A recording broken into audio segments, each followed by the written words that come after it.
আর আমাদের বাংলাদেশে এই স্বাধীনতা দিবসের নামে যে বিজয় দিবসের নামে 16ই ডিসেম্বর বিজয় দিবসের নামে যে আমাদের বাংলাদেশে কৃষ্টি কালচার অনুষ্ঠান যেগুলো করা হয় এগুলোর সাথে শরীয়তের বিন্দু মাত্র মিল নেই। কথা বলেন না কেন? এই যে আপনাদের এলাকার কথা বলতেছি, গত 16ই ডিসেম্বরের দিন অনুষ্ঠান চলতেছে, আসরের নামাজ হচ্ছে, এখানে আসরের নামাজের জামাত হচ্ছে, অনুষ্ঠানের যারা আয়োজক তারাও নামাজি, তারাও মুসলমান, অনুষ্ঠান যারা পরিচালনা করছে মাইকে কথা বলছে তারাও মুসলমান, অথচ আসরের নামাজের জামাত এখানে হচ্ছে, ওইদিকে মাইকে গান বাজনা নৃত্য চলতেছে। তাহলে যারা এখানে ছিল তারা মুসলমান, তারা নামাজি, তাহলে তারা কোন লেভেলের নামাজি? তারা কোন লেভেলের নামাজি? তাদের কানে কি মসজিদের আজান যায় নাই? তারা জানে না যে আসরের নামাজের জামাতের 15 মিনিট আগে আজান দেওয়া হয় আর 15 মিনিট পরে জামাত শুরু করা হয়? তোমরা কোন বিজয় দিবস পালন করো যে নামাজকে তোমরা ডিস্টার্ব করে নামাজের সময় গান বাজনা নৃত্য বাজিয়ে নামাজকে ব্যাঘাত ঘটিয়ে তোমাদের বিজয় দিবস পালন করা লাগে? আরেকটা জিনিসের বিনিময়ে আমি মুমিনদের কাছে জান্নাত বিক্রি করি, সেটা হচ্ছে জীবনের বিনিময়ে আল্লাহর রাস্তায় যে শহীদ হবে, যে জীবন দিবে, তার জন্য আমার জান্নাতটা তার কাছে বিক্রি করে দেই। সুবহানাল্লাহ। আল্লাহর রাস্তায় কি হবে? শহীদ হবে। এখন আল্লাহর রাস্তায় শহীদ কারা? যারা ন্যায় ইনসাফ, দেশের স্বাধীনতা সার্বভৌমত্ব যারা রক্ষার জন্য জীবন দেয় তারাই শহীদ। যেমন আমাদের প্রিয় ভাই গতকালকেই দুনিয়া থেকে চলে গেছেন শরীফ ওসমান হাদি ভাই। আপনারা সকলেই জানেন যে গত জুমার দিন জুমার সালাতের পরে তার মাথার মধ্যে গুলি করা হয়েছিল। এই কয়েকদিন বাংলাদেশের পরে সিঙ্গাপুরে চিকিৎসাধীন ছিলেন। গত রাত্রেই আল্লাহ পাক রব্বুল আলামিন তাকে দুনিয়া থেকে নিয়ে গেছেন। ইন্না লিল্লাহি ওয়া ইন্না ইলাইহি রাজিউন।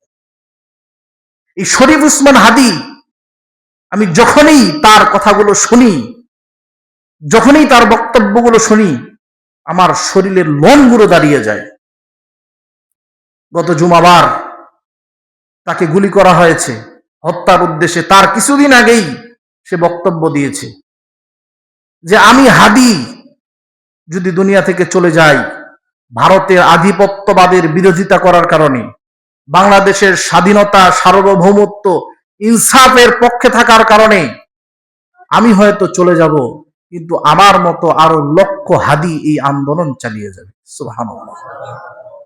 শুধু তাই নয়, তিনি এমন কিছু কথা বলেছেন, তিনি বলেছেন আমি চাই না যে আমার এমন মৃত্যু হোক যে আমি বিছানায় শুয়ে আছি আর আমি মরে গেলাম, আমি অসুস্থ হয়ে পড়ে আছি মরে গেলাম। এমন মৃত্যু আমি আল্লাহর কাছে প্রত্যাশা করি না, কামনা করি না। আমি এমন মৃত্যু কামনা করি যে আমি ন্যায় এবং ইনসাফের জন্য রাজপথে আন্দোলন করছি, আমি সামনের কাতারে, আর ওই বিরোধী শক্তিরা, ভারতের আধিপত্যবাদী যারা, তারা আমাকে গুলি করলো আমার বুকের মাঝখানে আর আমি শহীদ হয়ে গেলাম। আল্লাহু আকবার। দেখেন তার কথাগুলো দেখেন। আজকে শুধুমাত্র ভারতের আধিপত্যবাদীদের বিরোধিতা করার কারণে, বাংলাদেশের স্বাধীনতা সার্বভৌমত্ব ইনসাফের আন্দোলনের পক্ষে থাকার কারণেই তাকে আজকে শহীদ হতে হয়েছে। যখন আমাদের দেশে বুয়েটের আবরার ফাহাদকে যখন হত্যা করা হলো, তখন তাকে এই অভিযোগে হত্যা করা হলো যে সে ফেসবুকের মধ্যে ভারতকে নিয়ে কুরুচিপূর্ণ বা ভারতের বিরোধিতা করে সে ফেসবুকের মধ্যে পোস্ট দিয়েছে। ভারতের বিরোধিতা করছে, এই জন্য তাকে হত্যা করা হলো। শরীফ ওসমান হাদি ভারতের আধিপত্যবাদী নিয়ে কথা বলেছে, তাকে হত্যা করা হলো। তাহলে কি বোঝা গেল? বাংলাদেশ, আমাদের বাংলাদেশ 71-এর 16 ডিসেম্বরে স্বাধীন হয়েছে। আমরা সকলেই স্বাধীন নাগরিক, কিন্তু আসলেই কি প্রকৃতপক্ষে আমরা স্বাধীন হতে পেরেছি? মানে বিষয়টা হয়েছে এমন এক নারী, এক মহিলা, সুন্দরী মহিলা রাস্তা দিয়ে হেঁটে যাচ্ছে রাত্রিবেলা। কিছু ধর্ষক তাকে আক্রমণ করলো, তাকে ধর্ষণ করার চেষ্টা করলো, আর একজন ব্যক্তি তাকে ওই ধর্ষকদের হাত থেকে রক্ষা করলো। রক্ষা করার পরে তাকে তার আয়ত্তে নিয়ে এরপরে প্রতিনিয়ত তাকে ধর্ষণ করলো। কিন্তু ওই মহিলা, ওই নারী, ওই যে একদিন তাকে ধর্ষণের হাত থেকে বাঁচাইছে, তার প্রশংসা, তার গুণগান নিয়েই সে মত্ত। তাকে যে তার আয়ত্তে নিয়ে প্রতিদিন ধর্ষণ করা হচ্ছে, এটা তার মনেই নাই, এটা তার খেয়ালেই নাই, বা এটা সে বলতেই চায় না। কথা আমার বুঝেন নাই? এই হয়েছে আমাদের অবস্থা। ৭১-এর ১৬ ডিসেম্বরে মূলত বাংলাদেশ তথাকথিত স্বাধীনতা পেয়েছে। তথাকথিত, মূলত বাংলাদেশ স্বাধীন হয়নি, স্বাধীন হয়েছিল ভারত। কে স্বাধীন হয়েছে? কারণ আপনারা দেখেন না, এই যে স্বাধীনতা দিবসের দিন ভারতের নরেন্দ্র মোদী ফেসবুকের মধ্যে পোস্ট দিয়েছে, তার ভারতের স্বাধীনতা নিয়ে, বাংলাদেশের স্বাধীনতা নিয়ে সে একটা কথাও বলেন নাই। তাহলে কি বোঝা গেল? আর আমাদের বাংলাদেশে এই স্বাধীনতা দিবসের নামে যে বিজয় দিবসের নামে, 16 ডিসেম্বর বিজয় দিবসের নামে যে আমাদের বাংলাদেশে কৃষ্টি কালচার অনুষ্ঠান যেগুলো করা হয়, এগুলোর সাথে শরীয়তের বিন্দু মাত্র মিল নেই। কথা বলেন না কেন? এই যে আপনাদের এলাকায়, আপনাদের এলাকার কথা বলতেছি, গত 16 ডিসেম্বরের দিন অনুষ্ঠান চলতেছে, আসরের নামাজ হচ্ছে, এখানে আসরের নামাজের জামাত হচ্ছে, অনুষ্ঠানের যারা আয়োজক তারাও নামাজি, তারাও মুসলমান, অনুষ্ঠান যারা পরিচালনা করছে, মাইকে কথা বলছে, তারাও মুসলমান, অথচ আসরের নামাজের জামাত এখানে হচ্ছে, ওইদিকে মাইকে গান বাজনা নৃত্য চলতেছে। তাহলে যারা এখানে ছিল তারা মুসলমান, তারা নামাজি, তাহলে তারা কোন লেভেলের নামাজি? তারা কোন লেভেলের নামাজি? তাদের কানে কি মসজিদের আজান যায় নাই? তারা জানে না যে আসরের নামাজের জামাতের 15 মিনিট আগে আজান দেওয়া হয় আর 15 মিনিট পরে জামাত শুরু করা হয়? তোমরা কোন বিজয় দিবস পালন করো যে নামাজকে তোমরা ডিস্টার্ব করে, নামাজের সময় গান বাজনা নৃত্য বাজিয়ে নামাজকে ব্যাঘাত ঘটিয়ে তোমাদের বিজয় দিবস পালন করা লাগে? সেদিন খুব কষ্ট পাইছি, খুবই কষ্ট পাইছি। মনে হয়েছিল যে এলাকার যদি একজন বড় মাতব্বর হইতাম, তাহলে আমার কথায় যদি এক কথায় সব সোজা হয়ে যাইতো, এমন মনে হয়েছিল। আবার মনে হয়েছিল যদি এই দেবীগঞ্জের ওসি হইতাম, সবগুলাকে একবারে ঠান্ডা করে ফেলতাম। খুব কষ্ট পাইছি। শুনুন তো ভাইয়েরা, এজন্য আমরা বাংলাদেশে 16 ডিসেম্বরে যে স্বাধীনতা, যে বিজয় আমরা পালন করি, মূলত আমরা বিজয় অর্জন করতে পারি নাই। মূলত সেই ৭১ থেকে নিয়ে আজ এই 25 পর্যন্ত ভারত বাংলাদেশের উপর আধিপত্য বিস্তার করেই চলছে, ঠিক কিনা?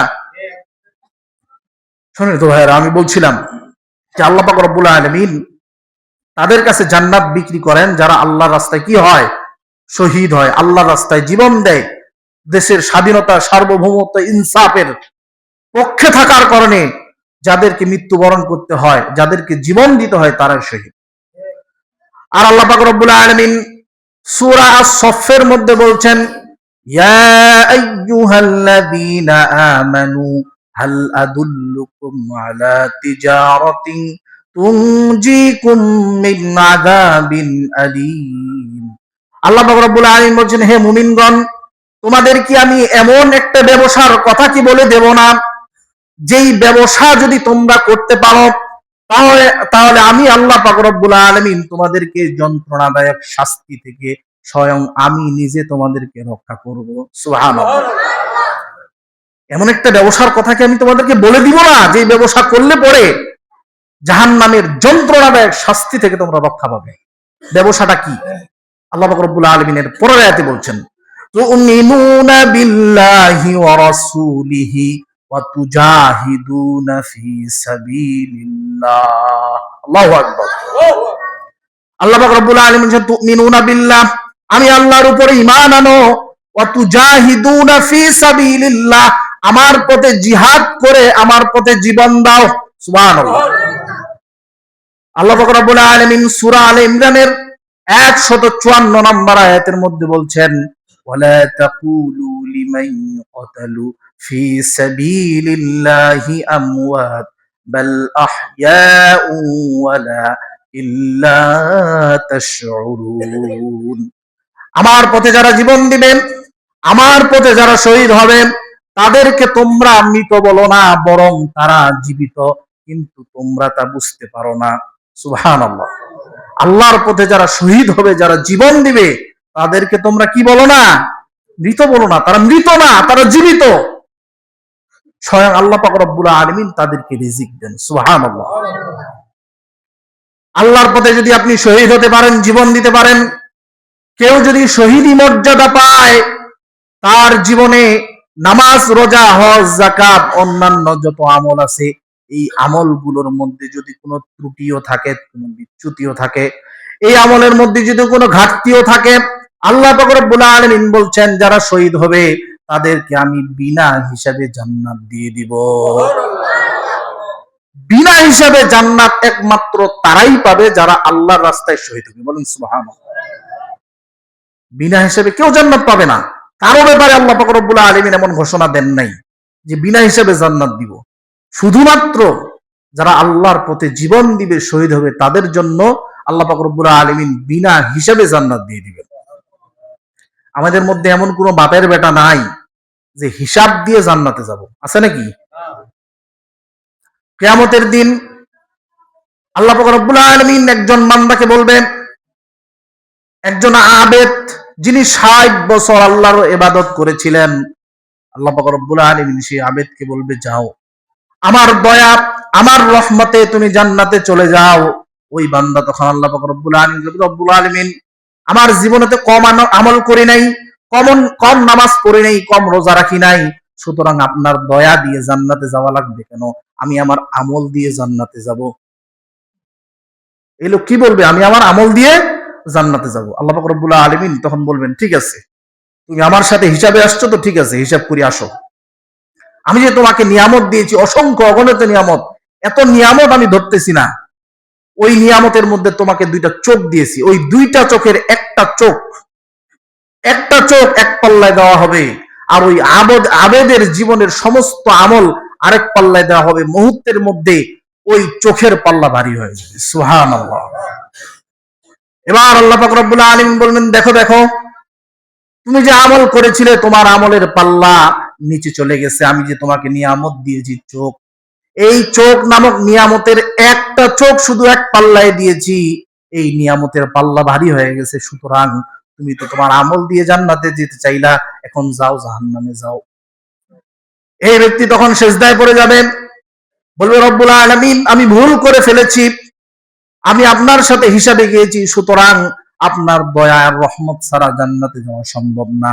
যখন আল্লাহ পাক রব্বুল আলামিনের কাছে নত স্বীকার হবে, মাফ চাইবে, তখন রব্বুল আলামিন বলবে, বান্দা যাও যাও, আমার রহমত আর দয়ায় জান্নাতে চলে যাও।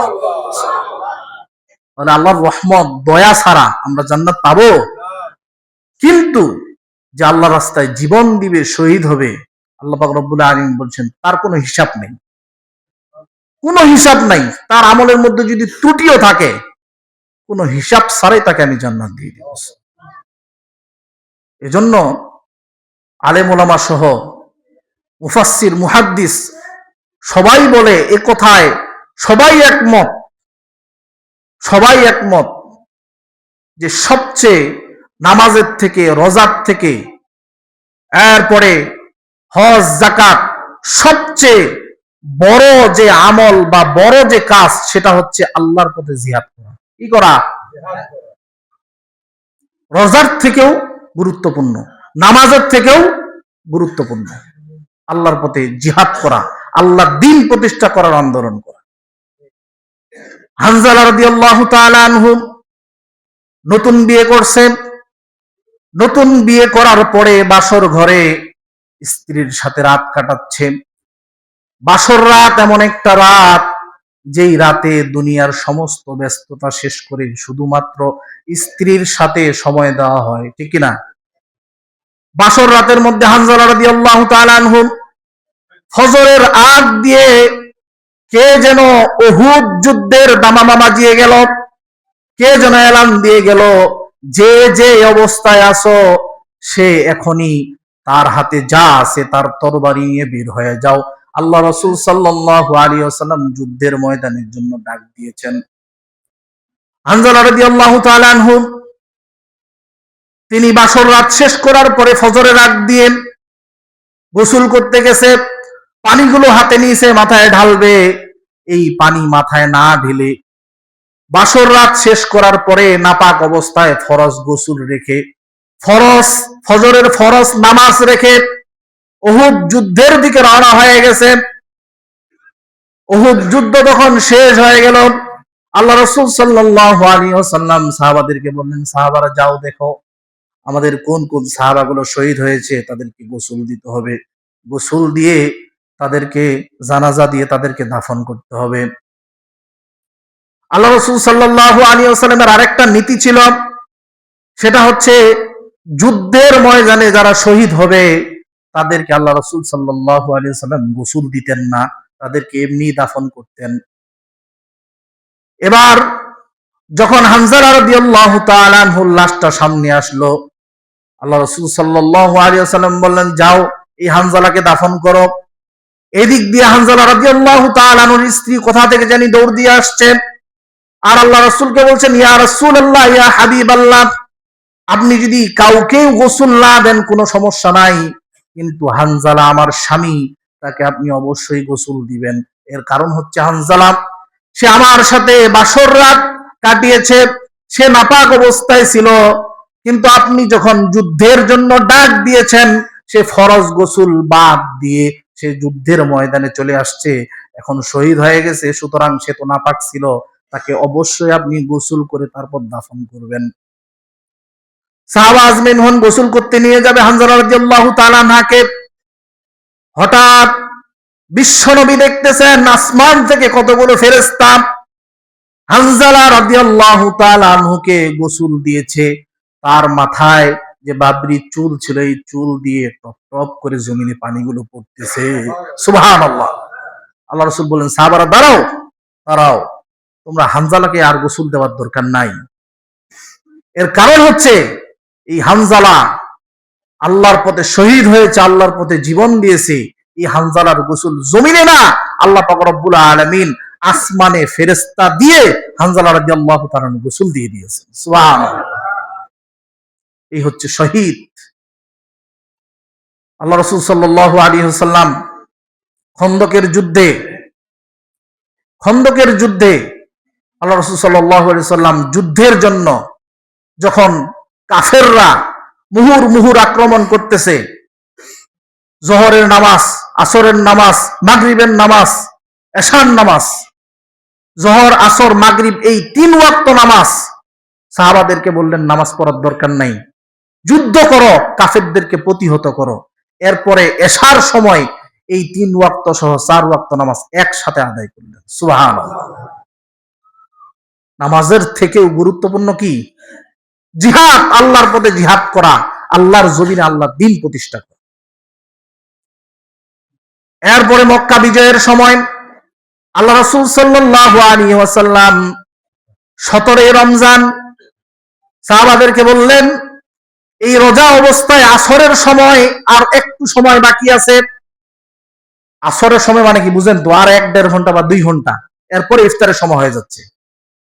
কিন্তু আল্লাহ রাসূল সাল্লাল্লাহু আলাইহি ওয়াসাল্লাম সাহাবাদেরকে বললেন, এখন আর রোজা রাখার দরকার নাই, কারণ কাফেররা আক্রমণ করতেছে। তোমরা যদি কাফেরদের সাথে মোকাবেলা করতে চাও, তোমাদের শরীরে শক্তি দরকার আছে, সুতরাং যদি রোজা অবস্থায় তাদের সামনে মোকাবেলা করতে চাও, মোকাবেলা করতে পারবে না, সুতরাং এখনই রোজা ভেঙে ফেলো।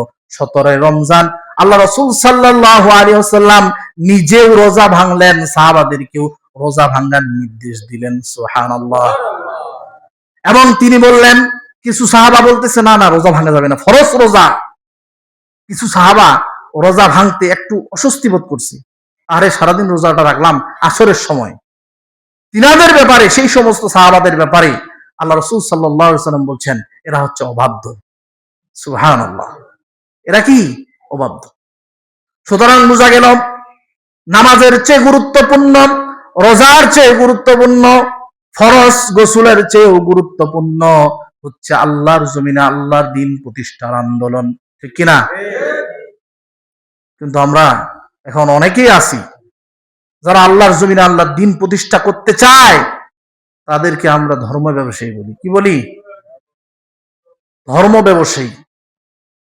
যারা সারা জীবন ধর্মকে পালন করে তারাই নাকি ধর্ম ব্যবসায়ী। আর যারা শুধুমাত্র নির্বাচনের আগ দিয়ে মাথায় টুপি, এরপরে দেখা যায় আলেম ওলামাদের সাথে সুসম্পর্ক, আসেন আমরা অমুক করব তমুক করব ইত্যাদি ইত্যাদি। আরে ভাই, যারা সারা জীবন ইসলাম পালন করলো, দাড়ি রাখলো, টুপি রাখলো, নামাজ পড়লো, তারা ধর্ম ব্যবসায়ী। আর আপনারা শুধুমাত্র নির্বাচন আসলে মাথায় টুপি লাগান, আপনারাই তো প্রকৃতপক্ষে ধর্ম ব্যবসায়ী, ঠিক কিনা?